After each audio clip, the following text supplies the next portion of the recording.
Hello மக்களே, இன்றைக்கி வீடியோவில் என்ன பார்க்க போகிறோம்னா சோயா புலாவ் தான் பார்க்க போகிறோம். அது எப்படி செய்யறதுன்னு பார்த்துக்கலாம் வாங்க.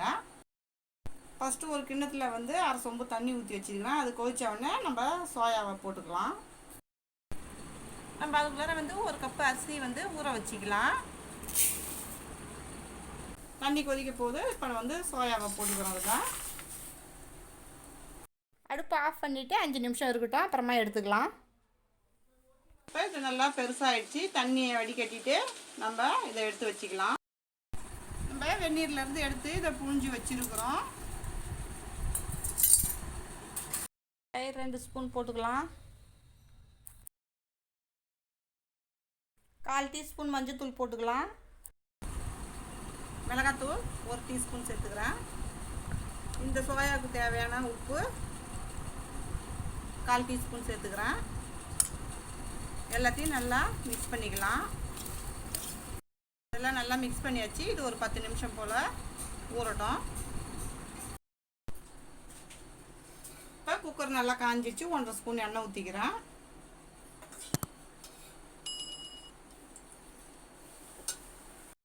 ஸ்பூன் நெய் ஊற்றிக்கிறேன்.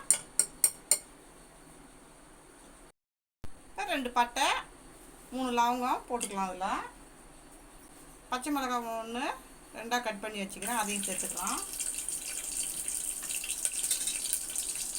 சின்ன வெங்காயம் 2 மெலிசாக கட் பண்ணி வச்சுருக்கிறேன். அதையும் சேர்த்துக்கலாம். சின்ன வெங்காயம்னா சின்ன வெங்காயம் கிடையாது, பெரிய வெங்காயத்தில் சின்ன வெங்காயம், அது மீடியம் சைஸ் வெங்காயம் சேர்த்து வதக்கிக்கலாம். இப்போ இஞ்சி பூண்டு 1/2 ஸ்பூன் தட்டி வச்சுக்கிறேன். அதை இதில் சேர்த்துக்கலாம். இதையும் சேர்த்து நல்லா மிக்ஸ் பண்ணிக்கோங்க. வெங்காயம் இஞ்சி பூண்டுலாம் நல்லா வதங்கிடுச்சு. இப்போ தக்காளி 1 சேர்த்துக்கிறேன். மெலிசாக கட் பண்ணால் தக்காளியை இதில் சேர்த்து நல்லா வதக்கிக்கலாம்.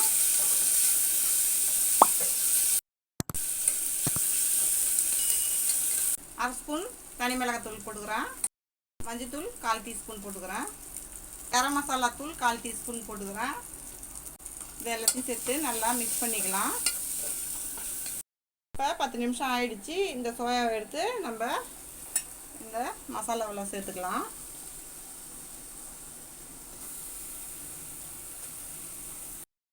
இப்போ இந்தமாரி ஊற வச்சோம்னா அந்த மசாலாலாம் அந்த சோயாவில் ஊறி நல்லா சூப்பர் டேஸ்ட்டாக இருக்கும். எல்லாத்தையும் நல்லா சேர்த்து மிக்ஸ் பண்ணிக்கோங்க.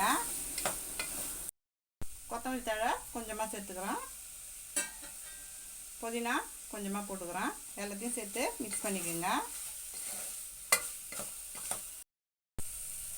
இப்போ 10 நிமிஷம் போல் ஊற வச்ச அரிசி 3 தடவை கழுவி வச்சுருக்கிறேன். அதையும் இதில் தண்ணி எடுத்துகிட்டு சேர்த்துக்கலாம்.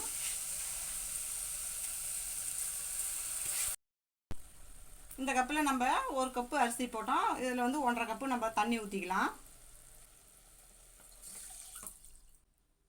பாருங்கள், இவ்வளோ ஊற்றிக்கலாம்.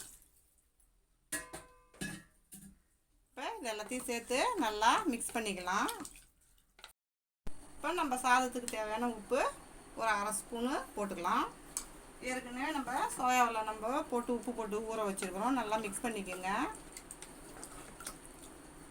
ஒரு பிஞ்சு அளவு கலர் பவுட்ரு நம்ம சேர்த்துக்கலாம். சேர்த்து நல்லா மிக்ஸ் பண்ணிக்கலாம். இப்போ நம்ம குக்கர் மூடி வச்சு மூடிட்டு ஒரு விசில் வந்தோடனே இறக்கிக்கலாம்.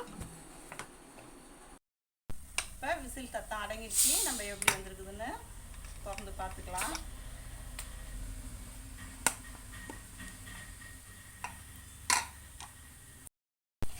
நல்லா கிளறி விட்டுக்கலாம். நம்ம இப்போ இங்கே பாருங்கள், சாப்பாடு எவ்வளோ உதிரி உதிரியாக வந்திருக்குதுன்னு. ஆவி பறக்க பறக்க நம்மளுடைய சோயா புலாவ் சூப்பராக ரெடி ஆயிடுச்சு.